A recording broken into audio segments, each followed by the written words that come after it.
사랑하는 여러분, 하나님께서 오늘도 우리 모두에게 새로운 날을, 특별히 2021년 마지막 한 주간을 허락해 주셨습니다.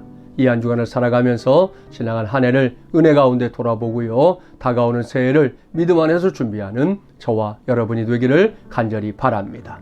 오늘 여러분에게 전하고 싶은 하나님의 말씀, 구약성경 창세기 39장 2절과 3절 말씀입니다. 여호와께서 요셉과 함께 하심으로 그가 형통한 자가 되어 그의 주인 애굽 사람의 집에 있으니 그의 주인이 여호와께서 그와 함께 하심을 보며 또 여호와께서 그의 범사에 형통하게 하심을 보았더라 기록하고 있습니다. 이 말씀은 우리가 잘 아는 요셉에 관한 말씀입니다. 요셉이 어렸을 때 형들에 의해서 많은 시기를 당했고요. 그로 인해 결국 형들이 요셉을 노예 신세로 애굽에 팔아버리게 되는데요. 노예 신세가 되어서 애굽에 간 요셉, 결국 보디발 장군의 집에서 처음으로 노예살이를 하게 됩니다. 오늘 말씀의 결론을 보면 그와 같은 삶에서도 요셉은 하나님께서 형통하게 하는 사람이 되었다. 심지어 보디발 장군도 그의 삶을 인정하게 되었다 하는 것입니다. 그런데 우리가 성경에서 이와 같은 말씀을 읽을 때 가끔 빠져드는 함정이 있습니다. 그것은 요셉이 이와 같은 삶을 거저먹기로 얻은 것처럼 이해한다는 것입니다. 요셉이니까 그렇지, 요셉에게는 하나님의 특별한 은혜가 있었기 때문이지, 이렇게 생각하고 넘어가기 쉽다는 말씀입니다.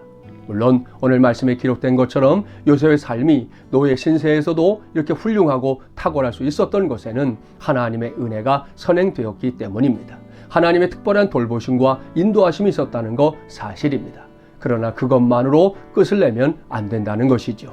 이 말씀에 따르면 요셉의 삶에서 우리가 주목해야 될 것, 그것은 요셉의 인품이, 또한 요셉의 삶의 태도가 하나님의 성품을 많이 닮아 있었다 하는 것입니다.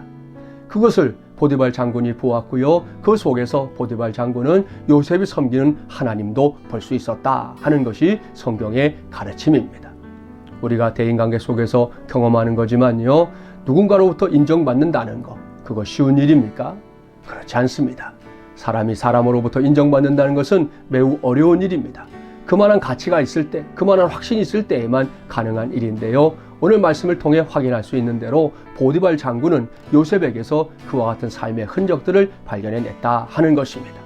이제 한 해를 마무리하는 이 시점에서 저와 여러분의 삶이 이러한 요셉의 인품, 요셉의 삶의 태도를 꼭 배우게 되기를 바랍니다. 우리의 삶을 통해서도 하나님이 드러나야 하지 않겠습니까? 우리가 믿고 섬기는 예수 그리스도의 그 모습이 우리의 삶을 통해서도 증거되어야 하지 않겠냐 하는 것입니다.